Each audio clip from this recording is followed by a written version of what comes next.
বিশ্বনবী মুহাম্মদ রাসূলুল্লাহ সাল্লাল্লাহু আলাইহি ওয়াসাল্লাম বলেছেন, রাষ্ট্রীয় দায়িত্ব পালনকারী কেউ যদি এক টুকরা সুতা বা তার চেয়েও ক্ষুদ্র কোনো জিনিস খেয়ানত করে, তবে কিয়ামতের দিন খেয়ানতের বোঝা মাথায় করে তাকে উঠতে হবে।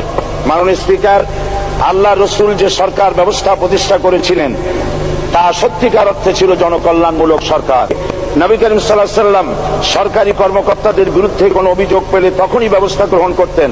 আইনের চোখে সবাই সমান। শাসকদের আত্মীয় স্বজন কারো পক্ষে সম্ভব ছিল না জনগণের উপরে জুলুম করা। খলিফা ওমর রাদিয়াল্লাহু তাআলা আনহুর এক ছেলে অপরাধী প্রমাণিত হলে সে দণ্ডভোগ থেকে রেহাই পায়নি, এমনকি এতে তার মৃত্যুদণ্ড হয়েছিল।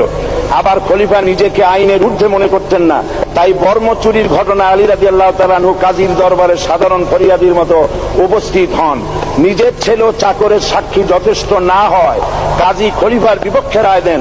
এখানে বিচার বিভাগ ছিল সম্পূর্ণ স্বাধীন এবং শাসন বিভাগের নিকট তার কোনো দায়বদ্ধতা ছিল না। মাথায় আটার বোঝা বহন করে নিয়ে চললেন আর বলে গেলেন, মানুষ কেন, ফোরাতের কূলে যদি একটি কুকুরও না খেয়ে মারা যায়, তবে এই ওমর রাদিয়াল্লাহু তাআলা আনহুকে কিয়ামতের দিন আল্লাহর দরবারে জবাবদিহি করতে হবে। আর আজ সেই জাতির দায়িত্বশীল যা জনগণকে অভুক্ত রেখে তাদের মুখের গ্রাসে ভাগ বসায়।